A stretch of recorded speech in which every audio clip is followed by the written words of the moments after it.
Olá, meu irmão, olá, minha irmã, olá, família querida e abençoada. Vamos para mais uma reflexão da Palavra de Deus. O título da mensagem dessa reflexão é Tempestades Necessárias. É do meu irmão Alisson Bruno. O texto, os textos no caso, está nos Evangelhos de Mateus, capítulo 6, 14, 22 a 22, o Evangelho de Marcos, do capítulo 6, de 45 a 56, e no Evangelho de João, capítulo 6, do versículo 15 ao 21. E diz assim: Um dia após a multiplicação dos pães e peixes, os discípulos agora se encontram em uma terrível tempestade. O barco estava sendo violentamente açoitado pelas grandes ondas. E se não bastasse isso, eles estavam fadigados de tanto remar, pois o vento era contrário. O texto bíblico vai nos informar que a embarcação estava no meio do mar e, apesar de serem experientes, a situação havia fugido do controle. Por isso é possível entender o desespero daqueles homens diante daquela terrível situação, a ponto de confundirem Jesus com um fantasma. Deram grandes gritos diante do fatídico cenário. Jesus, nosso Senhor, os acalma. Pedro, o porta-voz do grupo, faz uma prova de fé.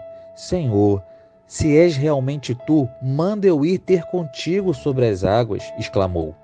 Jesus concordou e sob uma palavra mandou Pedro descer do barco. Venha. Não obstante sentido o vento forte, a reação de medo foi inevitável. Pedro começa a afundar. Me parece que Pedro já havia caminhado alguns metros em direção a Jesus, pois assim que ele começa a ir para o fundo, o tempo entre a sua desesperada oração e a ajuda de Jesus é imediata. Então Jesus o segura pelo braço e juntos entram no barco, e de lá a tempestade é finalmente acalmada. A reação dos discípulos: ficaram assombrados e maravilhados. Está lá no verso 6, capítulo 6, do verso 51. E adoraram-no, Mateus 14, 33. Diante desse episódio, quero trazer à luz do Evangelho algumas aplicações. Primeiro, ser discípulo de Jesus não é prerrogativa para estarmos isentos às tempestades. Segundo, o Jesus da multiplicação é o mesmo da tempestade. As circunstâncias podem até alterar, mas Jesus permanece o mesmo. Terceira aplicação: antes de acalmar a tempestade, Jesus deseja acalmar seu coração.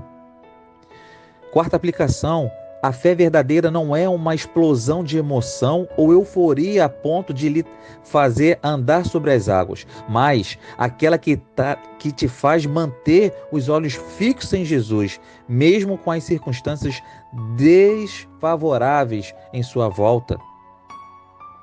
Quinta aplicação: as melhores orações nascem em momentos de adversidade. Um coração quebrantado e contrito nunca é desprezado pelo Senhor. Sexta aplicação: estamos seguros, não porque nos agarramos fortemente a Cristo, mas porque Ele fortemente nos sustenta. Sétima aplicação: tempestades nas mãos dos discípulos significa descontrole. Nas mãos de Jesus, milagre.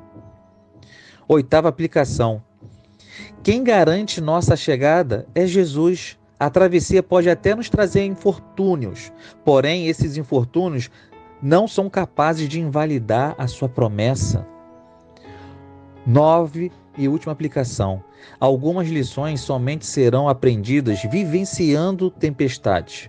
Por isso, o que pode parecer desespero para nós, para Jesus, é um meio de manifestação de sua graça. Louvado seja Deus! Fico com essa palavra, fico com essa reflexão da palavra do Senhor. Que Deus possa continuar te abençoando, te guardando, te livrando de todo mal, nos dando sabedoria e entendimento. E continuar firmes, adiante, no nome de Jesus. Deus nos sustenta nesse tempo adverso que temos passado. Fique firme. Fique firme, porque Jesus Cristo está no nosso barco. Louvado seja Deus. Deus te abençoe. Fique na paz.